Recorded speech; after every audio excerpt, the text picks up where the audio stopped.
Hey everybody, Dr. Zeus here. Following some comments on the forums regarding some of the recent extensions that I've developed and released for the Fantasy Grounds community, I thought it might be sensible to pull together a quick video just showing off how these extensions were intended to be used. So I'm going to primarily focus on enhanced images and the recently updated enhanced encounters extensions, and we're going to step through the process of creating a simple map, creating an encounter, pre-placing the tokens for that encounter, and then running through some basic functionality during setup and initial gameplay. So let's get started with a quick map. So what you may want to do here is either use a pre-generated image that you've created either in an external application, or if you prefer, just use a simple non-image based drawing from within Fantasy Grounds 2's interface. But for the purpose of this demonstration, I'm going to use a pre-generated image that I've created in Photoshop. It's just really simple single encounter room layout. Nothing too clever here, just a simple texture for the background. I did incorporate a sort of tiled effect into the background, so that gives me some guidelines as to how I want the grid sizing in Fantasy Grounds. And aside from some simple walls, that is all that's included in this image. Now, in order to make full use of enhanced images and enhanced encounters, make sure that you're running the latest version. So for enhanced images, that's version 1.3, and for enhanced encounters, that's version 1.2. Running the absolute latest versions will ensure that you don't hit any issues with interoperability between the two extensions, and more importantly, some recent bugs that were uncovered with regards to zoom and scrolling functionality. So let's get back on to creating our map. So can get rid of the window list now. What we want to do is look at the toolbar at the top. You'll notice that there are two new buttons which have been included as part of enhanced images. They are the layer controls button, which is this button here with the three images stacked on top of each other, and an XY coordinate tool, which just gives you real XY coordinate data. Quite handy if you want to use this for parsing data where you don't have an external application that gives you pixel coordinate information. Anyhow, back to creating this map. Let's switch to the base layer, which you can do, or the background layer, which you can do by clicking on this icon here. Now what this does is moves the background image, the image that you're seeing here, to the front or to the top level view of the diagram, enabling us to interact with it. So any tokens that I place on this particular layer will exist only on this layer and can only be interacted with if this layer is enabled. So we're going to use this base layer just as an example, just to place a couple of background tokens. So what I've done is I've got some dungeon tile images that I've scanned in and set up as tokens. I'm just going to find a rubble token and just place that somewhere around there. Now that's probably a little bit too big, so what I'm going to do is zoom in using the middle mouse button, which will also adjust the scale of the token to fit roughly a 2x2 square footprint. And then what I'll do is I will lock that token scale so that when I zoom back out it maintains that same scale dimension. So that's all I'm going to do to sort of demonstrate this base layer at this moment. Of course you can go on to continue populating it with as many tokens as you like, but I'm now going to actually switch to the features layer. Now the features layer is the middle layer, which I originally intended to host furniture or room dressing or encounter room dressings, which is separate from the background layer, but that you don't want on the top layer, as you'll encounter token stacking issues, which will create some painful moments when you're trying to interact with those tokens during gameplay. So I'm going to focus on this middle layer to dress out the rest of the room. So what I'm going to do is go into my doors section, select a doors token. Now you'll notice now if I zoom in, the scale of this particular token is not locked. Now the reason that is the case is because I have yet to lock the scale on this particular layer. So effectively zooming in and zooming out are essentially going to be independent of the other layer dimensions. So that particular door is probably too small for this, so let's get rid of that token for a second, place it with some double doors. These ones are closed, but that doesn't really matter too much, and I'll lock this particular token scale. So now when we zoom in and out, again using the middle mouse scroll wheel, or if you hold down Control, you can actually zoom in using the scroller control, though it's a little bit more fiddly to control. I prefer using the mouse wheel.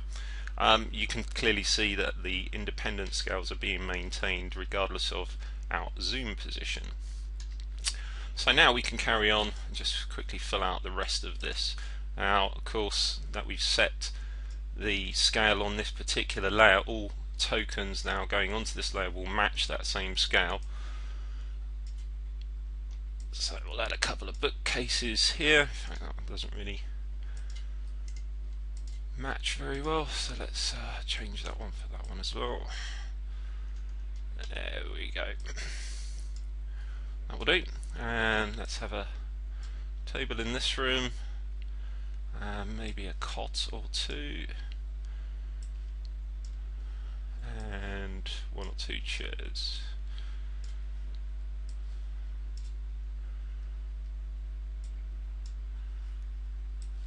Why not three? Right. Okay. So that room. Oh, let's put a rug in here as well. Off chance, and a couple of small chests. Give the players something to rummage through. Okay, now that we've done this side, let's switch to the outer area, and let's add a statue in this corner. That's good. Perhaps some crates, some barrels. Give this the feel of a storage area of some sort, maybe. You can quickly see how you can build out rooms fairly quickly. Okay, so now I think that just about does everything that we want it to do. So let's just make sure that our scales are still maintaining position, that we can move around the map, and that all layers are maintaining their sync. Now notice at the moment I've not applied any grid whatsoever on either the play layer or the features layer, so there should be no issues with independent scrolling and zooming whether the grid is in place or not. So now that we've finished that, let's switch to our play layer and let's complete the map by just setting up a quick grid. These squares should be around 50 pixels. That's about right. Now notice if I now switch to the middle layer, it's a bit faint, but you can probably just see that there is a grid that's been drawn, and that's because when you define a grid on the top layer, the extension will automatically recreate the grid on the middle layer. That's quite useful if, for example, you're trying to place items on the middle layer where you no longer have reference to the top layer. Of course all those tokens will become hidden. It's quite useful for just ensuring things align up. If you don't want them, of course you're free to delete them. Just note that if you do delete the grid, it's probably best to start with deleting the grid on the play layer first.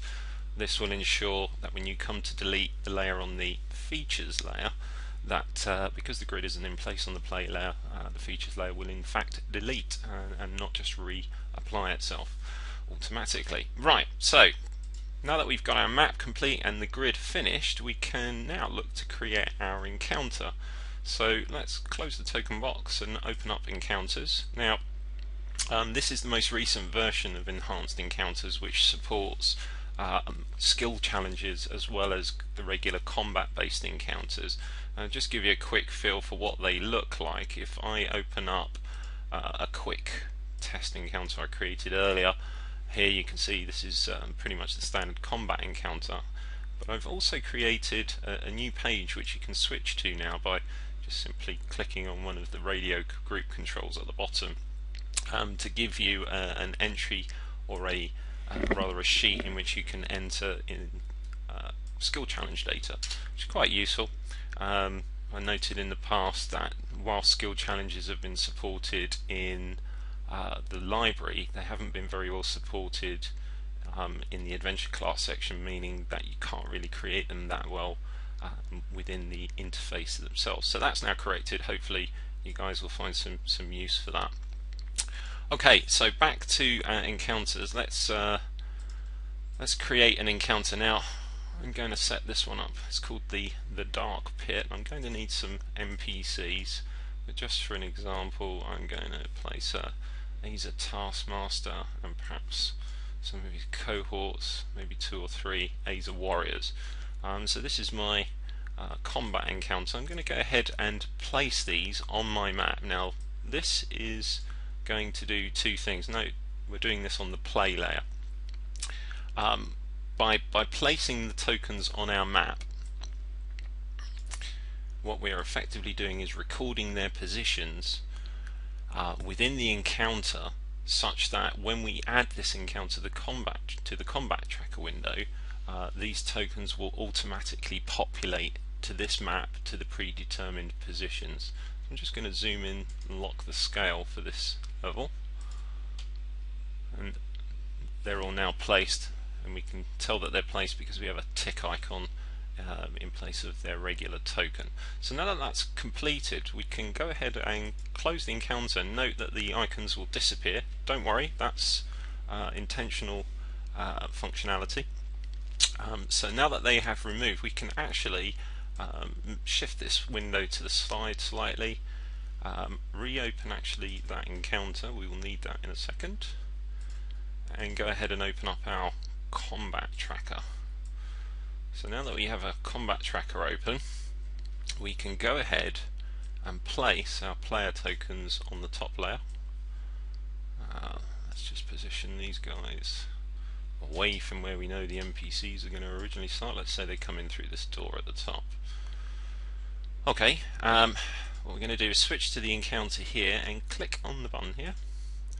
This will automatically add the NPCs to the combat tracker, and we can go ahead and close the encounter now. And it also pre-places the tokens in their predetermined positions.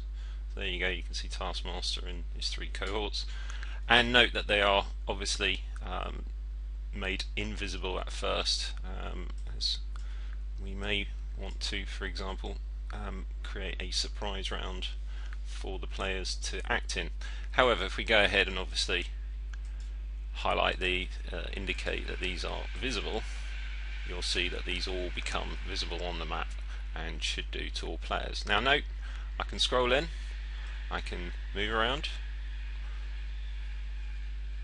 All the tokens not only maintain their position relative to where they started, but also are sized and scaled accordingly to the settings that you've defined and the zoom level that you have currently set. Now I can do that either by using the middle mouse scroll wheel, or I can do it via the scroller control, as I said earlier, by holding down the control button. I haven't been able to recreate some of the problems that some users have reported in which the grid loses sync with the base layer or the background layer, and I'm unsure as to exactly what process those users are following. However, if you follow the simple steps that I've just outlined here, it should ensure that you don't get any issues when you come to actually play. Okay, so that's it really. If anyone has any questions, you can fire them over at the forum, and I'll do my best to address them as soon as I can. Thanks for listening. Bye.